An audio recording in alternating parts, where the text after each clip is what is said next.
서울 동북부에 위치한 한양여자대학교 기숙사에서 벌어진 일입니다. 박소영이라는 학생이 어느 날 밤 흔적도 없이 사라져버렸어요. 그날은 중간고사를 일주일 앞둔 목요일이었습니다. 박소영은 아침 8시부터 도서관 3층 열람실에 앉아 전공서적과 씨름하고 있었습니다. 국문과 3학년인 박소영은 평소 성실하기로 소문난 학생이었어요. 교수님들 사이에서도 조용하지만 성실한 학생이라는 평가를 받고 있었습니다. 그런데 이상한 점이 있었어요. 평소 오후 6시면 저녁을 먹으러 기숙사로 돌아가던 박소영이 그날만큼은 밤늦게까지 도서관에 남아 있었습니다. 같은 과 친구 김미란에 따르면 박소영이 오후 5시경 갑자기 오늘은 늦게까지 공부해야겠다고 말했다고 해요. 도서관 CCTV를 확인해 보니 박소영이 마지막으로 포착된 시간은 밤 11시 40분이었습니다. 평소보다 5시간이나 늦은 시간이었어요. 박소영은 무거운 가방을 어깨에 메고 도서관을 나서며 누군가와 휴대폰으로 통화를 하고 있었습니다. 잠깐, 여러분도 이런 미스터리 사건들에 관심이 있으시다면 구독과 좋아요 부탁드려요. 더 많은 실화 사건들을 전해드릴게요. 기숙사까지는 도보로 10분 거리였습니다. 그날 밤 기온은 영하 3도였고 박소영은 회색 패딩 점퍼에 청바지 차림이었어요. 기숙사 정문 CCTV에는 밤 11시 55분에 박소영이 학생증을 찍고 들어오는 모습이 선명하게 찍혀 있었습니다. 엘리베이터를 타고 4층으로 올라간 박소영은 자신의 방인 410호 앞에서 잠시 멈춰섰어요. 복도 CCTV 영상을 보면 박소영이 방문 앞에서 약 30초 정도 서 있다가 열쇠로 문을 열고 들어가는 모습을 확인할 수 있습니다. 그때가 정확히 자정이었어요. 방 안으로 들어간 박소영은 먼저 외출복을 벗고 편안한 실내복으로 갈아입었습니다.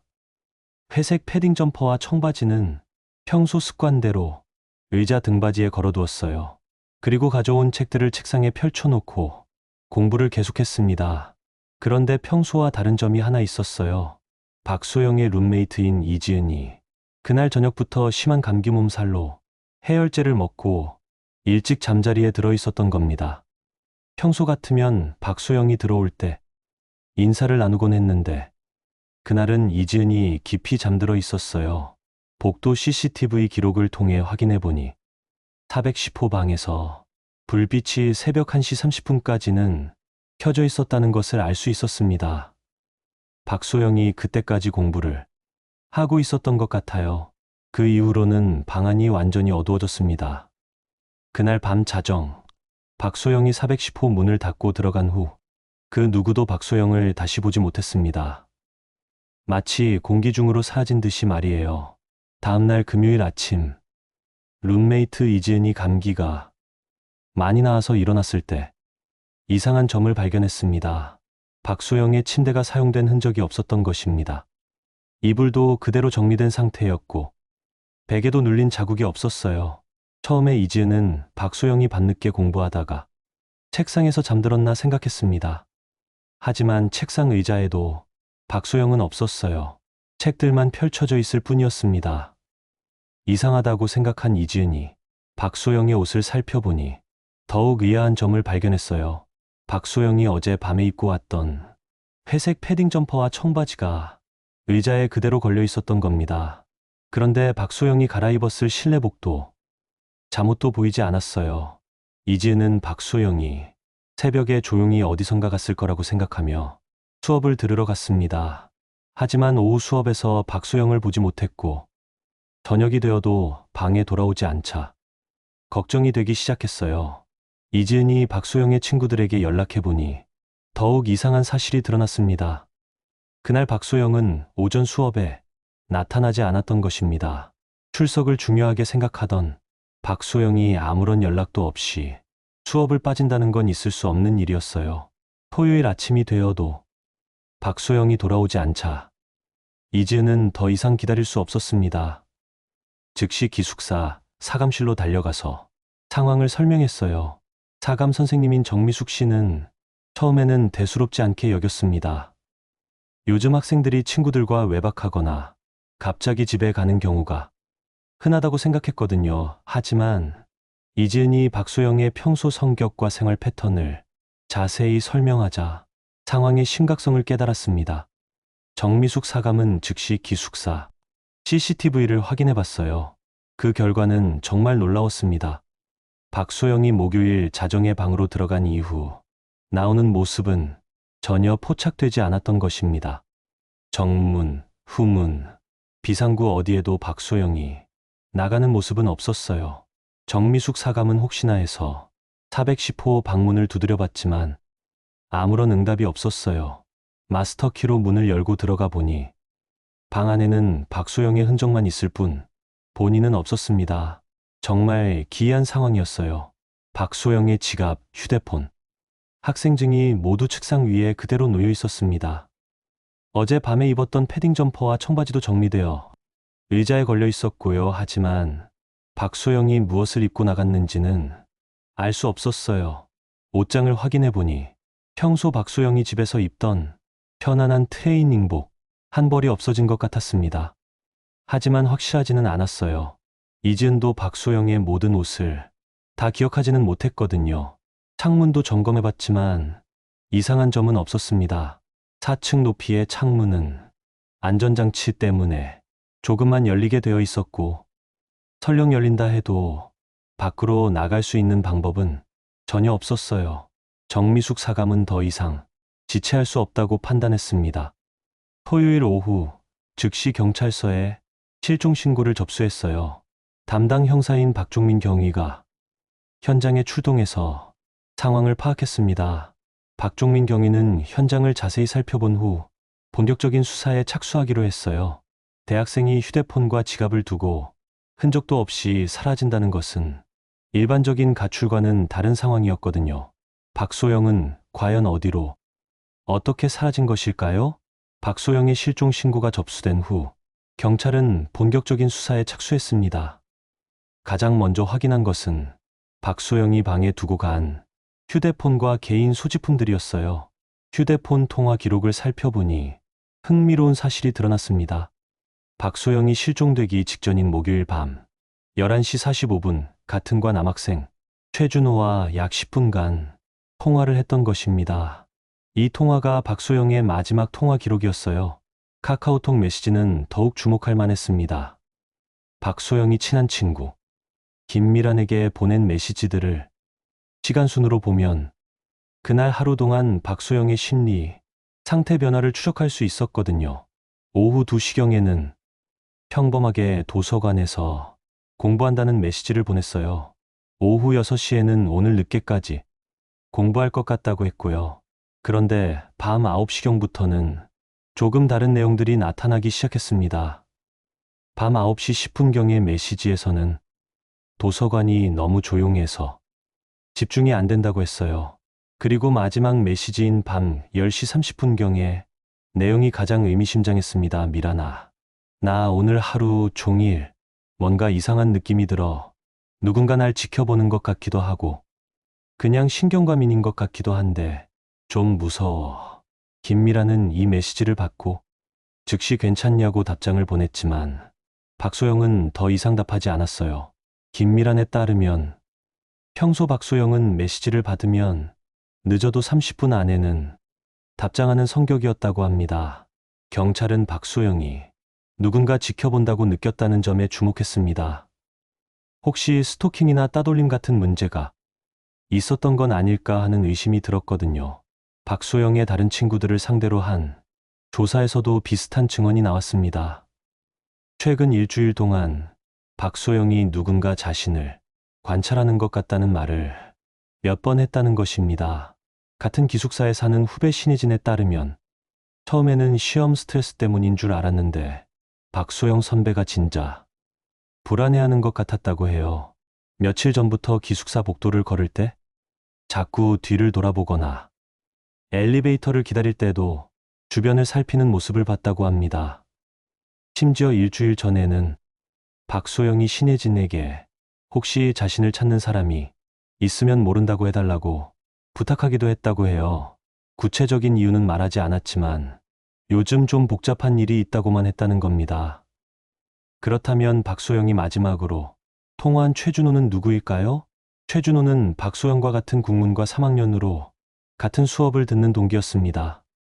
평소에는 수업 관련해서만 가끔 이야기하는 사이였다고 해요. 경찰이 최준호를 불러 조사한 결과 그날 밤 통화 내용이 밝혀졌습니다. 박소영이 다음날 과제 마감에 대해 질문했다는 것입니다. 하지만 10분이나 되는 통화치고는 단순한 내용이었어요. 최준호에 따르면 박소영이 평소보다 목소리가 빨라지고 뭔가 서둘러 하는 느낌이었다고 해요. 중간에 갑자기 조용해지더니 누가 온다고 말하기도 했다는 겁니다. 최준호가 누구냐고 물어봤지만 박소영은 아니라며 서둘러 통화를 끝냈다고 합니다. 또 다른 중요한 단서는 박소영의 책상에서 발견된 다이어리였어요. 평소 박소영이 사용하던 것인데 마지막 며칠간의 기록이 평소와 달랐습니다. 글씨도 흐트러져 있었고 내용도 단편적이었어요. 특히 실종되기 사흘 전 기록에는 누군가 계속 자신을 의식하고 있다는 느낌을 받는다고 적혀 있었어요. 그런데 흥미로운 변화가 있었습니다.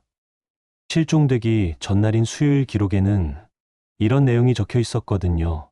오늘 그 사람이 누군지 알 것 같다. 더 이상 이렇게 숨어서 지켜볼 이유가 없다. 용기를 내서 직접 이야기해보자. 그리고 마지막 날인 목요일 기록에는 오늘 밤 모든 것을 분명히 하기로 했다는 짧은 문장만 적혀 있었습니다.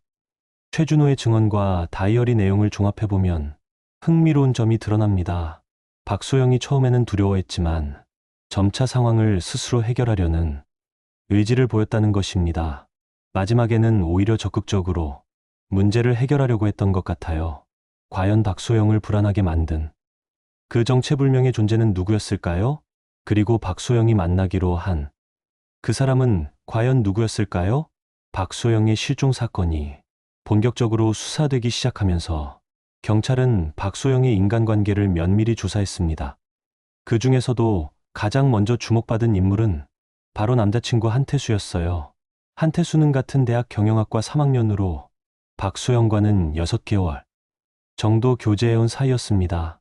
평소 조용한 성격이었지만 최근 들어 주변 사람들이 이상한 점을 느끼고 있었어요. 같은 과 친구 조영미에 따르면 한 달 전쯤부터 박소영이 한태수 때문에 고민이 있다는 말을 했다고 해요. 구체적으로 말하지는 않았지만 한태수가 요즘 너무 자주 연락하고 만나자고 한다는 식으로 부담스러워했다는 겁니다. 실제로 동아리 선배들의 증언을 들어보니 최근 한태수의 행동 변화가 눈에 띄었어요. 평소에는 박소영과 적당한 거리를 유지했는데 몇 주 전부터는 박소영이 어디 가는지, 누구와 만나는지 자주 물어보곤 했다는 겁니다. 경찰이 한태수를 소환해 조사한 결과 의문스러운 점들이 드러났습니다.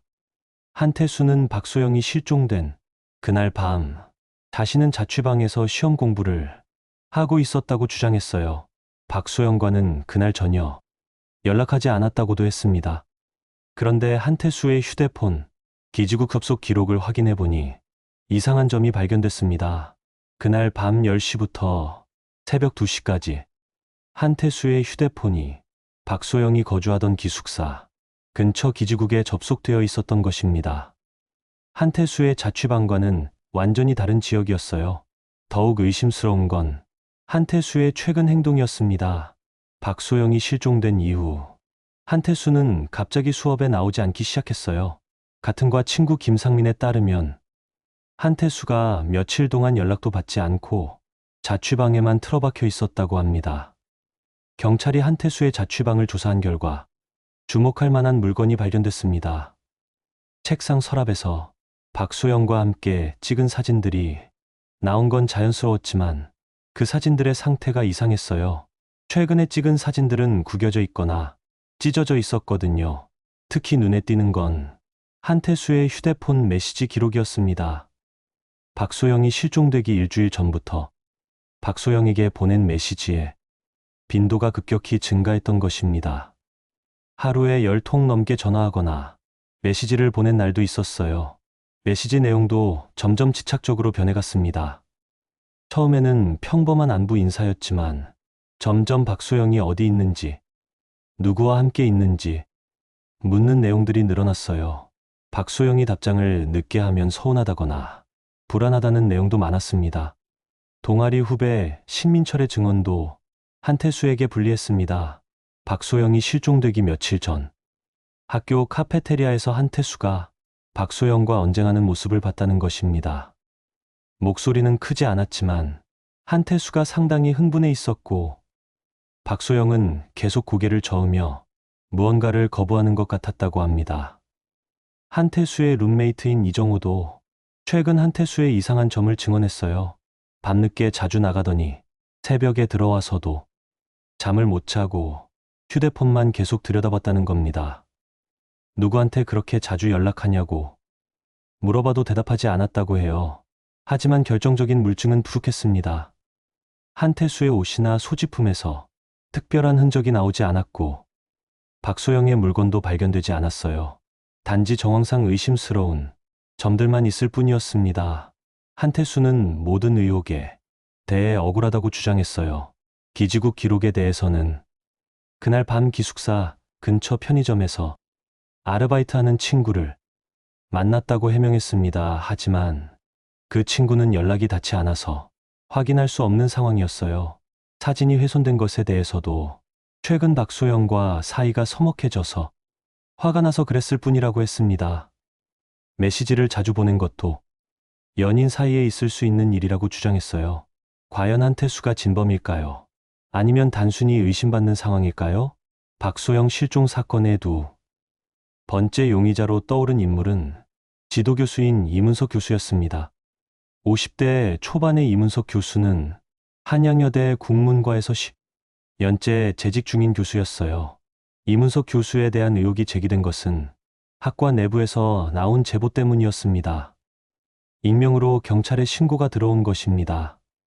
이문석 교수가 최근 박소영에게 과도한 관심을 보이고 있다는 내용이었어요. 제보 내용을 확인해 보니 실제로 의심스러운 점들이 있었습니다. 박소영은 이문석 교수의 고전문학 수업을 듣고 있었는데 다른 학생들에 비해 유독 자주 상담을 받고 있었다는 겁니다. 같은 수업을 듣는 학생 정혜린에 따르면 이문석 교수가 박소영에게만 수업 후 따로 남으라고 하는 경우가 많았다고 해요. 다른 학생들은 학기당 한두 번 정도인데 박소영은 거의 매주 상담을 받았다는 겁니다. 더욱 이상한 점은 상담 시간대였어요. 대부분의 상담은 오후 수업 시간에 이루어지는데 박소영의 경우는 저녁 7시 이후에 연구실로 오라고 하는 경우가 많았다고 합니다. 가끔은 밤 8시가 넘어서까지 상담이 계속되기도 했어요. 경찰이 이문석 교수의 연구실을 조사한 결과 의문스러운 점들이 발견됐습니다. 파일 캐비닛에 박소영의 과제물과 시험 답안지가 별도로 정리되어 있었던 것입니다. 다른 학생들 것은 채점 후 돌려주거나 처리했는데 박소영 것만 따로 보관하고 있었어요. 특히 주목할 만한 건 이문석 교수의 업무 수첩이었습니다. 수첩을 보니 박소영의 수업 참석 상황, 과제 제출일 등이 다른 학생들보다 훨씬 자세히 기록되어 있었어요. 심지어 박소영이 언제 연구실에 상담받으러 왔는지까지 날짜와 시간이 정확히 적혀 있었습니다. 이문석 교수의 컴퓨터를 조사한 결과도 의심스러웠어요. 인터넷 검색 기록을 보니 박소영 관련 검색이 비정상적으로 많았던 것입니다. 박소영의 과제 주제나 참고 문헌을 찾아본 것 같았지만 그 빈도가 다른 학생들에 비해 월등히 높았어요. 국문과 동료 교수들도 이문석 교수의 최근 행동 변화를 증언했습니다. 김영호 교수에 따르면 이문석 교수가 최근 들어 박소영 이야기를 자주 하면서 그 학생의 학업 능력을 유독 칭찬하곤 했다고 해요. 다른 우수한 학생들에 대해서는 그 정도로 언급하지 않았는데 말이에요. 조교 임수진 씨의 증언도 눈에 띄었습니다. 이문석 교수가 박소영과 상담할 때는 조교나 다른 학생들을 모두 연구실에서 내보냈다는 것입니다. 보통은 문을 열어두고 상담하는 게 일반적인데 박소영과는 항상 문을 닫고 상담했다고 해요. 가장 결정적인 단서는 이문석 교수의 개인 사물함에서 나왔습니다. 거기서 박소영이 사용하던 것으로 보이는 볼펜이 발견된 것입니다. 볼펜에는 박소영의 이름이 새겨져 있었어요. 이문석 교수는 이에 대해 박소영이 상담받으러 올 때 놓고 간 것이라고 해명했어요. 돌려주려고 보관해 두었는데 기회가 없었다는 식으로 설명했습니다. 하지만 왜 개인 사물함에 넣어뒀는지는 명확하게 답하지 못했어요. 또한 이문석 교수의 최근 강의 평가에서도 이상한 점이 발견됐습니다. 몇몇 여학생들이 이문석 교수가 수업 중에 특정 학생만 자주 지명하거나 시선을 집중한다는 의견을 익명으로 제출했던 것입니다. 직접적으로 박소영을 언급하지는 않았지만 지점상 박소영을 가리키는 것으로 보였어요. 이문석 교수는 모든 의혹에 대해 순수한 학업 지도였다고 주장했어요. 박소영이 우수한 학생이라서 더 많은 도움을 주려고 했을 뿐이라고 해명했습니다. 개인 상담도 박소영의 학업 발전을 위한 것이었다고 했어요. 하지만 상황 증거들을 보면 일반적인 사제관계를 넘어서는 측면이 있어 보였습니다. 특히 박소영의 개인 물품을 보관하고 있었다는 점이 의심스러웠어요.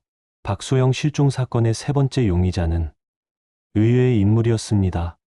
바로 한양여대 기숙사에서 야간 관리를 담당하고 있던 오성환 씨였어요. 50대 후반의 오성환 씨는 기숙사에서 5년째 근무하고 있었습니다. 오성환 씨에 대한 의혹이 제기된 건 기숙사 학생들의 제보 때문이었어요. 박소영 실종 사건이 알려지면서 평소 오성환 씨의 행동을 이상하게 생각하던 학생들이 용기를 내어 경찰에 신고하기 시작한 것입니다. 4학년 김지수에 따르면 오성환 씨가 밤 순찰을 핑계로 여학생 층에 자주 올라왔다고 해요. 정상적인 순찰이라면 한 번 돌고 내려가면 되는데 같은 층을 여러 번 오가는 경우가 많았다는 겁니다. 특히 밤 12시 이후에도 복도에서 발자국 소리가 들리는 게 이상했다고 증언했어요. 더욱 불편했던 건 오성환 씨가 특정 구역에서 오래 머무는 행동이었어요. 3학년 이수진에 따르면 자신의 방 근처에서 오성환 씨가 서 있는 기척을 여러 번 느꼈다고 합니다. 문구멍으로 확인해 보려 할 때는 이미 사라진 후였지만 분명히 누군가 있었다는 느낌이 들었다고 해요. 박소영이 살던 410호 근처에서도 비슷한 일이 있었다는 증언이 나왔습니다. 같은 층에 살던 박민정에 따르면 며칠 전 새벽 1시경에 화장실을 가려고 복도로 나왔는데 410호 앞에서 누군가 서 있는 모습을 봤다고 해요. 어둠 속에서 정확히 누군지는 알 수 없었지만 체격으로 봐서는 오성환 씨 같았다는 겁니다. 경찰이 오성환 씨의 관리실을 조사한 결과 예상치 못한 발견이 있었습니다. 책상 서랍에서 기숙사 학생들의 정보가 적힌 개인 노트가 나온 것입니다. 학생들의 이름, 방 번호, 학과 같은 기본 정보는 업무상 필요할 수 있지만 그 이상의 내용들도 적혀 있었어요. 특히 여학생들의 생활 패턴에 대한 기록이 상세했습니다. 누가 언제 들어오고 나가는지, 주말에 집에 가는지, 룸메이트가 있는지 없는지까지 적혀 있었거든요. 박소영에 대한 기록도 있었는데 다른 학생들보다 훨씬 자세했어요. 박소영이 주로 늦게 들어오는 편이라는 것, 룸메이트 이지은의 생활 패턴, 심지어 박소영이 자주 입는 옷의 색깔까지 기록되어 있었습니다. 마지막 기록은 박소영이 실종되기 사흘 전 것으로 요즘 일찍 들어온다는 메모가 적혀 있었어요. 오성환 씨의 휴대폰에서도 의심스러운 내용들이 발견됐습니다. 기숙사 내부를 찍은 사진들이 여러 장 저장되어 있었던 것입니다. 시설 점검용이라고 하기에는 각도가 이상했고 학생들이 지나다니는 모습이 함께 찍힌 사진들도 있었어요. 결정적인 증거는 오성환 씨의 작업복에서 나왔습니다. 주머니에서 박소영이 평소 사용하던 것과 같은 브랜드의 립밤이 발견된 것입니다.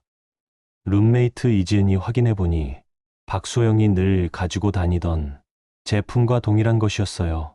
또한 오성환 씨의 업무 일지를 확인해보니 이상한 점이 있었습니다.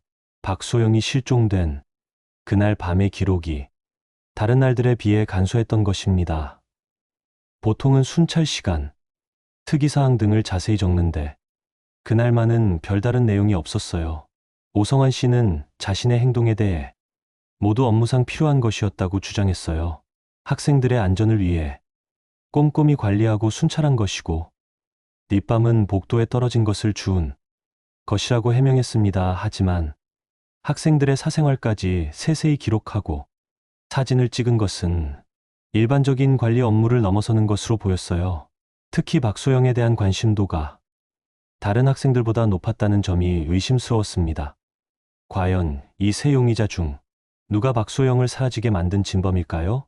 박소영 실종 사건 수사가 한 달 차에 접어들면서 경찰은 기숙사 CCTV 영상을 더욱 세밀하게 재분석하기 시작했습니다.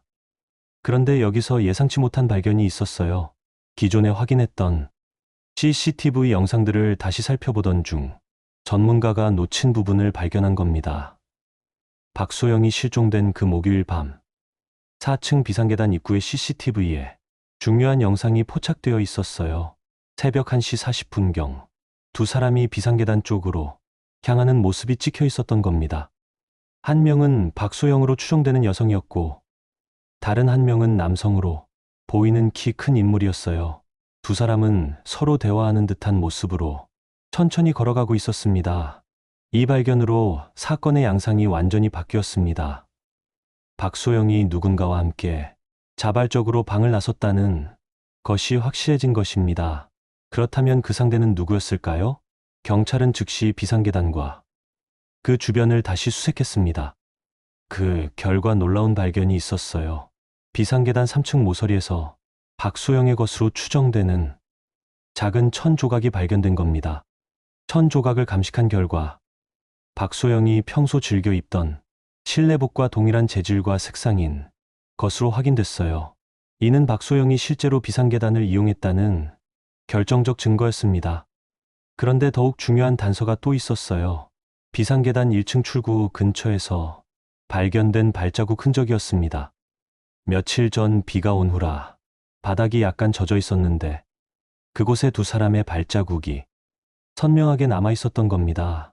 발자국을 분석한 결과 한쪽은 박소영이 평소 신던 실내화와 일치했고 다른 한쪽은 남성용 운동화 자국이었어요. 신발 크기로 봐서는 키가 상당한 남성의 것으로 추정됐습니다. 이 새로운 증거들을 바탕으로 경찰은 세 용의자들을 다시 조사했습니다. 그런데 한태수에게서 중요한 변화가 있었어요. 처음에는 그날 밤 박소영과 전혀 만나지 않았다고 했던 한태수가 갑자기 진실을 털어놓기 시작한 겁니다. 한태수는 사실 그날 밤 박소영을 만났다고 시인했어요. 처음에 거짓말한 이유는 용의선상에 오를까봐 무서워서였다고 해명했습니다. 하지만 이제 더 이상 숨길 수 없겠다고 생각했다는 겁니다. 한태수의 새로운 증언에 따르면 그날 밤 새벽 1시 30분경 박소영으로부터 기숙사 문자함을 통해 연락을 받았다고 해요. 박소영이 중요한 이야기가 있다며 비상계단에서 만나자고 했다는 겁니다. 여기서 중요한 점이 밝혀졌어요. 박소영이 휴대폰을 방에 두고도 한태수와 연락할 수 있었던 이유였습니다. 기숙사에는 각 층마다 공용 전화기가 있어서 박소영이 그것을 이용해서 한태수의 휴대폰으로 문자를 보낸 것이었어요. 한태수에 따르면 박소영이 최근 자신을 지켜보는 사람이 있었는데 그 정체를 알았다고 했다는 겁니다. 그래서 그 문제를 해결하기 위해 한태수의 도움이 필요하다고 했다고 해요. 두 사람은 비상계단에서 약 30분 정도 이야기했다고 합니다.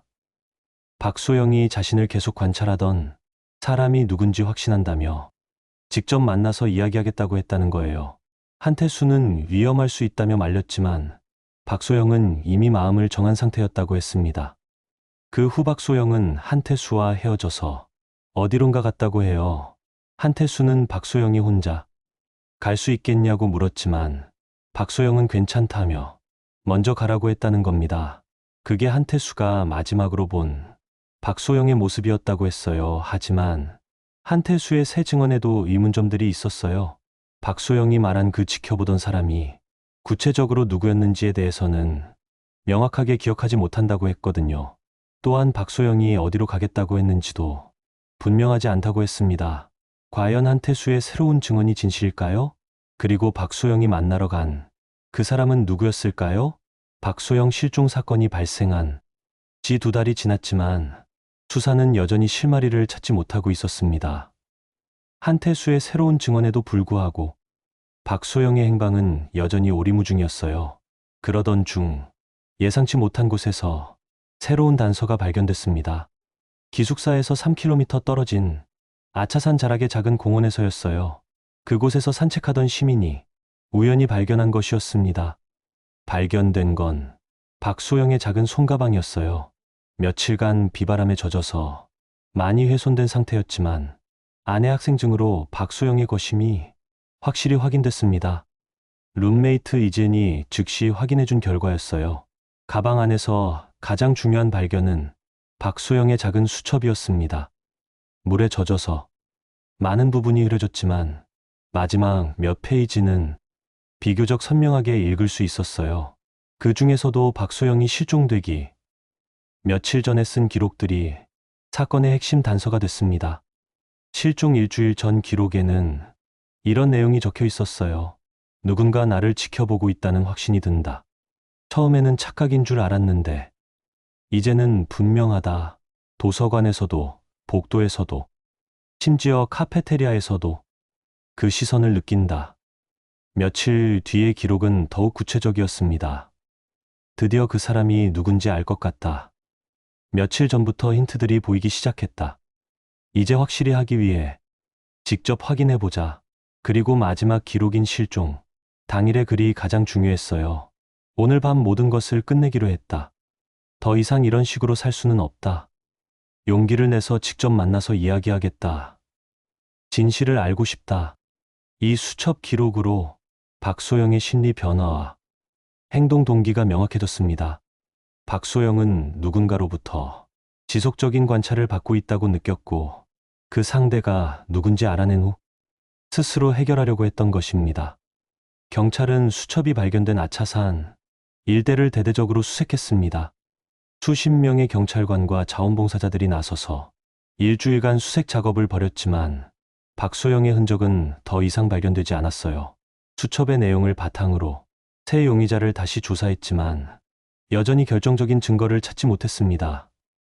누가 박소영을 지켜봤는지, 누가 그날 밤 박소영과 만났는지 확실하게 밝혀낼 방법이 없었거든요. 한태수는 여전히 자신이 마지막으로 박소영을 본 사람이라고 주장했어요. 하지만 그 이후 박소영이 누구를 만나러 갔는지는 모른다고 했습니다. 이문석 교수와 오성환 씨도 각각 알리바이를 유지하며 혐의를 부인했어요. 결국 수사는 미제 사건으로 분류될 수밖에 없었습니다. 충분한 증거 없이는 누구도 기소할 수 없었고 박소영의 생사나 행방도 여전히 알 수 없었거든요. 그로부터 몇 개월 후 한양여대에는 새로운 소문이 돌기 시작했습니다. 밤늦은 시간 기숙사 4층 복도에서 여학생의 발자국 소리가 들린다는 것이었어요. 특히 410호 근처에서 문을 여닫는 소리가 난다는 학생들의 증언이 잇따랐습니다. 어떤 학생은 새벽에 복도에서 박소영과 비슷한 모습의 여학생을 봤다고도 했어요. 하지만 다가가서 확인해 보려 하면 이미 사라진 후였다고 합니다. 박소영 실종 사건은 여전히 많은 의문을 남긴 채 미해결 사건으로 남아 있습니다. 3명의 용의자 중 누가 진범이었을까요? 아니면 전혀 다른 누군가가 관련되어 있었을까요? 박소영이 수첩에 적은 그 사람은 과연 누구였을까요? 박소영을 지켜보며 결국 만나게 된 그 정체불명의 인물은 말이에요. 그리고 박소영은 지금 어디에 있는 것일까요? 박소영의 수첩에 적힌 마지막 문장이 계속 마음에 남습니다. 오늘 밤 모든 것을 끝내기로 했다. 과연 무엇을 끝내려고 했던 것일까요? 그리고 정말로 모든 것이 끝나버린 것일까요? 여러분은 어떻게 생각하시나요? 이런 미스터리한 실화 사건들이 궁금하시다면 구독과 좋아요 부탁드려요. 앞으로도 더 많은 충격적이고 신비로운 실화들을 들려드리겠습니다. 오늘도 어딘가에서는 박소영과 같은 누군가가 도움의 손길을 기다리고 있을지도 모릅니다. 여러분 주변의 작은 변화나 신호라도 놓치지 마시길 바라요. 때로는 그 작은 관심이 누군가의 생명을 구할 수도 있으니까요.